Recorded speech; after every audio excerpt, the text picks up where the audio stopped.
Halo sob, please welcome Adidas Copa Pure 3 League. Mau tahu reviewnya? Let's go!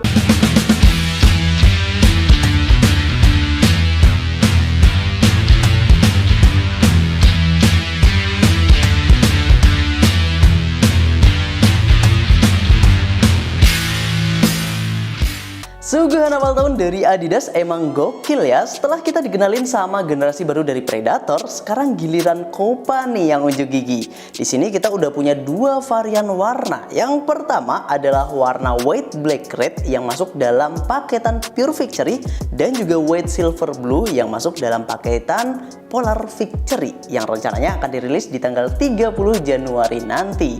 Dimana untuk dua warna ini berasa lebih clean ya.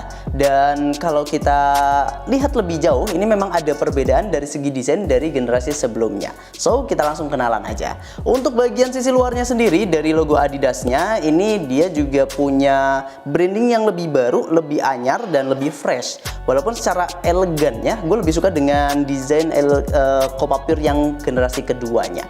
Untuk bagian logo ini, dia nggak cuma tersedia di sisi bagian luar, tapi juga ada di bagian dalam. Ini yang sebelumnya juga nggak ada di Copa Pure generasi yang kedua. Terus selain dari logonya ini, juga di bagian depannya ini ada branding Adidas kecil yang biasanya itu tersemat di grade elite mereka. Nah, selain itu nanti juga ada tulisan Fusion Feel yang merupakan salah satu teknologi yang tersemat di Adidas Copa Pure generasi ketiga. Dari sisi tang, dia main polos aja, nggak ada logo, nggak ada aksen apapun, talinya pun juga standar. Terus yang menarik adalah bagian heelnya yang menurut gue ini cakep dan banget. Dari segi desain dulu deh, dimana di sini terpampang dengan jelas logo Adidas. 3 garis ini, terus di sini sampingnya itu ada tulisan Copa. Nah, ini dia itu pakai material yang berbeda dengan di bagian uppernya. Terus nanti di sini berasa lebih lentur, dan ini dia juga ada motif-motifnya gitu ya. Jadi berasa lebih kece aja. Nah, ini juga nggak cuma ada di warna white silver blue-nya, tapi juga nanti ada di warna white black-nya, dan black-nya juga berasa lebih tajam aja, enak dilihat. Dan untuk bagian heel-nya ini jadi favorit gue sih, dan ini juga sedikit mengingatkan gue tentang F50 dan juga Tiempo. Walaupun untuk si Tiempo sendiri itu berasa lebih lembut dibandingkan dengan Copanya ini ya, terutama di bagian heel-nya dan juga inner heel-nya. Dan kalau dibandingkan dengan yang F50 itu dia lebih tebel sih, bahkan dibandingkan dengan si Copa Pure generasi yang ketiga ini. Perubahan yang cukup signifikan terjadi pada bagian uppernya. Seperti yang kita ketahui, Adidas Copa itu sebenarnya sangat identik dengan material kulit. Tapi untuk di Pure generasi ketiganya ini, mereka menggunakan material sintetis yang memang feel-nya itu menyerupai kulit, tapi tetap sintetis. Nah, material sintetis itu punya kelebihan dari segi bobot itu jauh lebih ringan.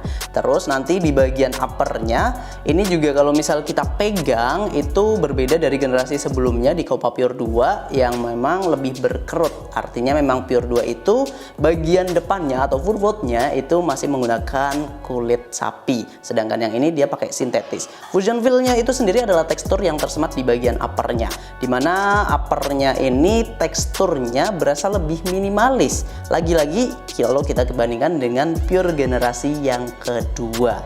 Nah, ini juga sedikit mengingatkan gue dengan yang seri Predator ya, karena Predator itu juga ada simplifikasi dari teksturnya yang di tahun 2024 dan juga 2025.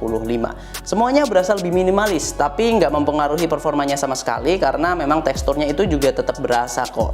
Bahkan untuk di bagian uppernya ini jauh lebih tipis dari versi yang sebelumnya, terutama di bagian liningnya. Inner heel-nya itu berasa beda banget karena juga di bagian sini itu dia bener-bener nggak ada tambahan apapun ya, terutama di bagian dalemannya. Dan untuk bagian heelnya sendiri ini juga berasa lebih luas karena tadi penggunaan material meshnya.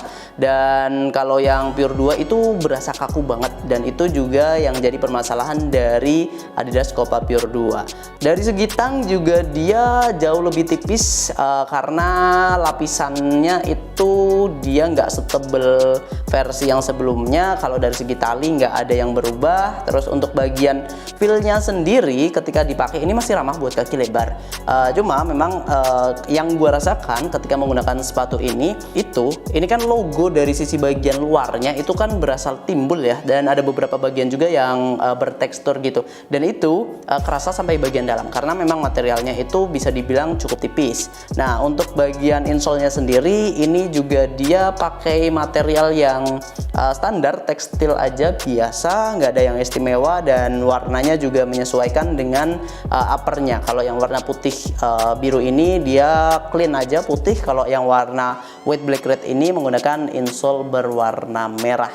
Nah, untuk bagian uppernya itu yang paling berasa dari si Copa Pure 3 Lite. Sebenarnya agak disayangkan ya, at least kayaknya ya, kalau misal gue bener ini menggunakan material sintetis, artinya di kelas ini mereka sekarang udah nggak ada yang pakai kulit, karena dari Puma juga udah nggak ada, terus dari Nike juga udah nggak ada, dari Adidas juga udah nggak ada. Paling yang bisa diandalin adalah Copa Gloro yang harganya lebih tinggi, dan juga Mizuno Morelia Pro yang juga harganya lebih tinggi. Dan ngomongin soal harga, sepatu ini itu masih dibanderol dengan harga retail 1.200.000. Nah, lu bisa dapatin di Sporty ID dengan harga diskon cuma 960.000 aja. Artinya nggak ada perbedaan dari generasi yang sebelumnya.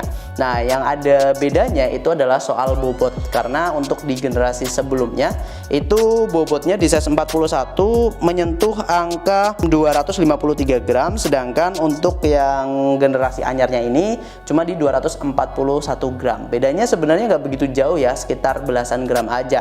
Kalau kita bandingkan dengan Nike Tiempo Legend 10 itu bedanya cukup drastis, karena di seri Tiempo itu di size yang sama yaitu 41, bobotnya itu cuma 217 gram, padahal sama-sama menggunakan material sintetis. Sekarang kita bahas soal sole plate-nya, dimana desain anyar yang ditanam di sepatu ini cukup menarik karena berasa lebih fresh dan juga kekinian.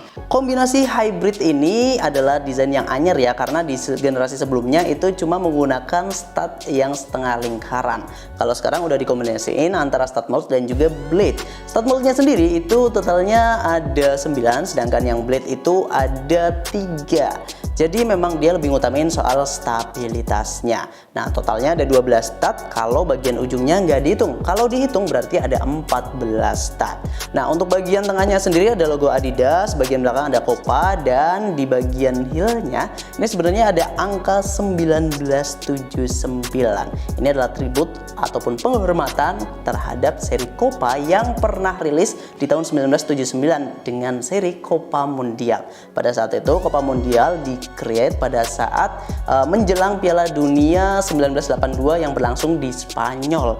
Jadi memang sepatu ini tetap nginget-nginget ininya ya, apa namanya, pendahulunya. Dan untuk bagian desainnya memang dia lebih modern. Untuk bagian ujung depannya juga dia masih cukup lentur, walaupun kalau misal kita bandingkan dengan seri Tiempo dia masih kalah lentur. Dan untuk bagian desainnya menurut gua lebih demen yang ini sih dari seri Copa Pure 2, karena yang Copa Pure 2 itu berasa lebih monoton. Dan bagian outsole-nya ini dia diberi nama dengan teknologi comfort plate, dan sejauh ini sih first impression gue nggak masalah dengan outsole-nya ini, masih cukup nyaman untuk kaki gue yang termasuk white. Dan mungkin itu aja yang bisa gue sampaikan tentang Adidas Copa Pure 3 Lite. Barangkali lu punya pendapat lain atau masukan lain tentang seri Copa Pure 3 ini, nanti tulis aja di kolom komentar. So, sepatu ini udah ready di Sporty ID, pastinya juga stoknya nggak begitu banyak. Barangkali lu berminat, link pembeliannya udah ada di deskripsi, lu bisa mampir via marketplace kami ada di Shopee dan juga Tokopedia. Atau barangkali mau konsultasi soal ses terlebih dahulu, bisa banget hubungi admin WhatsApp Sporty ID atau langsung berkunjung ke offline store yang ada di Kota Sleman dan juga Yogyakarta. Terima kasih sudah menonton sampai akhir. Kita ketemu lagi di video-video selanjutnya. Tetap di Sporty ID, Blood Sport Tanggung Juara.